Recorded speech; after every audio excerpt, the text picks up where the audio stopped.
Petit sujet psychologique, Oscar Miani reçoit Éléonore Tarlet, psychologue et psychothérapeute. Bienvenue pour cette nouvelle émission de Petit sujet psychologique et nous sommes une nouvelle fois en compagnie d'Éléonore Tarlet. Bonjour. Bonjour à vous tous. Vous êtes psychologue et psychothérapeute, vous avez l'habitude d'intervenir régulièrement à ce micro et aujourd'hui, pour faire suite à l'émission précédente, vous nous parlerez de pseudo-crise d'épilepsie et ceci notamment en rapport avec le cas clinique d'Achille dont vous nous avez parlé également. Alors, pouvez-vous nous dire, Éléonore Tarlet, exactement de quoi il s'agit quand on parle de pseudo-crise d'épilepsie ?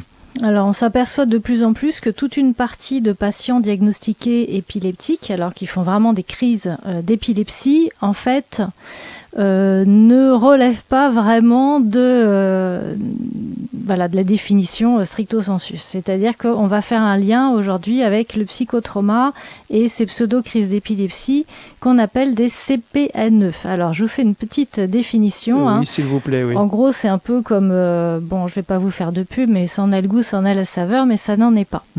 BAD 2009, donc c'est pas récent. Qu'est-ce que c'est BAD 2009 ? Alors, BAD, c'est un auteur, qui avait créé la définition des CPNE en 2009. Et il nous dit une crise psychogène non épileptique, donc CPNE, crise psychogène non épileptique, peut être définie comme un brusque changement paroxystique de comportement ou de conscience qui ressemble à une crise épileptique mais qui n'est pas accompagné de changements électrophysiologiques les accompagnant ou les preuves cliniques de l'épilepsie et pour lequel aucune cause somatique n'est trouvée alors qu'il existe des preuves concrètes ou une forte suspicion de facteurs psychogènes ayant pu causer la crise. C'est-à-dire qu'en gros, on ne retrouve pas les signaux sur le plan électrophysiologique. Or, une crise d'épilepsie, il y a toujours des signaux sur l'électroencéphalogramme. Et souvent, ces patients ne répondent pas au traitement classiquement administré pour les crises d'épilepsie. Alors donc, ces patients font des crises d'épilepsie, enfin en tout cas ça y ressemble, mais ce n'est pas de l'épilepsie, c'est ce qu'il faut en retenir. Et voilà. D'accord. Alors, qu'est-ce que c'est ? C'est ce qu'on attend que vous nous disiez, Éléonore Tarlet. Donc, il y a beaucoup d'études qui ont été faites depuis plus de 20 ans qui recensent effectivement et qui font des études sur la population qui est hospitalisée en psychiatrie. Et on retrouve chez les patients en psychiatrie 70% justement de ces CPNE.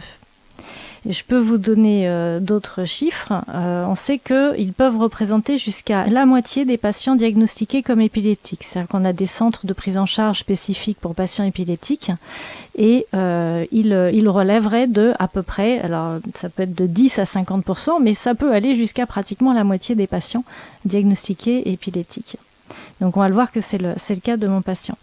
D'autres chiffres, donc la CPNE dans la population générale, elle est estimée à 4,9 pour 100 000 par an.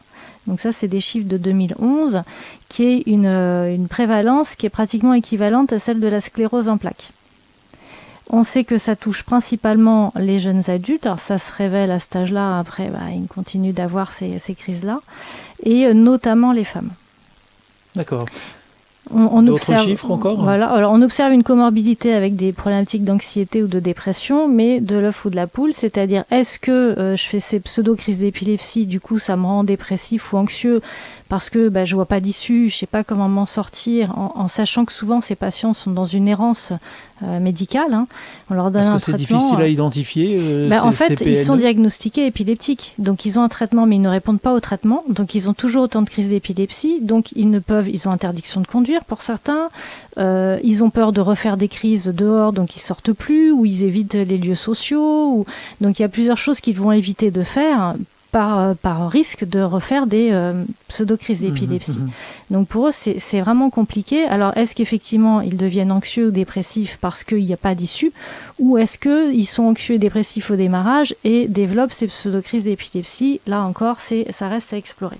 Et une fois que donc on est victime de ces pseudo-crises d'épilepsie, Éléonore Tarlet, Qu'est-ce qui se passe? Comment est-ce que ça se traite? J'imagine que vous l'avez dit, les traitements classiques ne fonctionnent pas. On sait ce que ça n'est pas. Qu'est-ce que c'est? Puisqu'on va pouvoir le traiter une fois qu'on aura identifié un petit peu mieux ce que c'est.